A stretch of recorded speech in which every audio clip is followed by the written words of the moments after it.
The day after Lieutenant Colonel Alexander Vindman was escorted out of the White House, the president decided to attack him as, quote, very insubordinate. An attorney for Vindman called the president's attack false and added, quote, while the most powerful man in the world continues his campaign of intimidation, while too many entrusted with political office continue to remain silent, Lieutenant Colonel Vindman continues his service to our country as a decorated active duty member of our military. Let's talk about it with our special guest tonight, retired four-star U.S. Army General Barry McCaffrey, a decorated combat veteran of Vietnam, former battlefield commander in the Persian Gulf War, also happens to be a military analyst of ours around here. General, I have yet to talk to you since this all went down. Your read of Vindman's treatment at the hands of his commander-in-chief.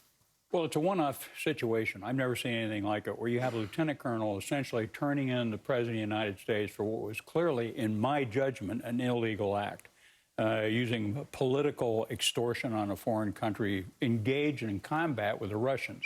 Unbelievable. He's an honorable guy. He has integrity.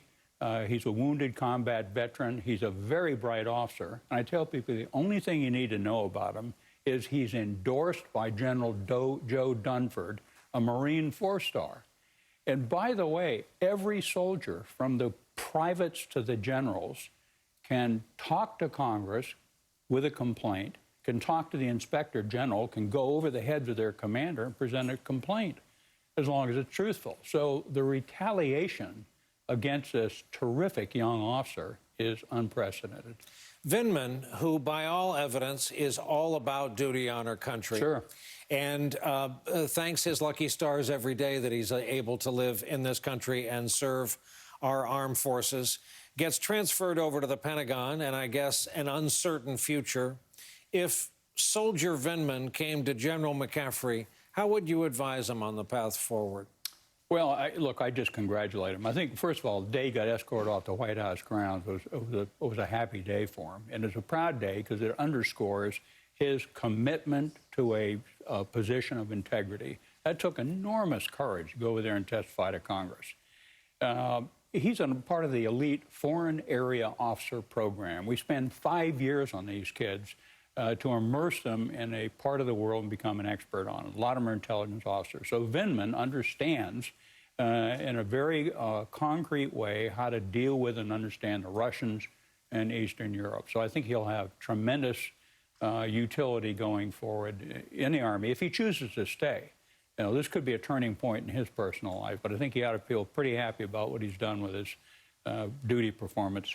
I know you can't speak for the military, but I'm curious if you have a focus group in your life that measures military support for this president in light of the war crime debacle, in light of Vindman, and in light of now learning we have 109 TBI'S, brain injuries, after that Iranian missile attack on the base we were occupying in Iraq.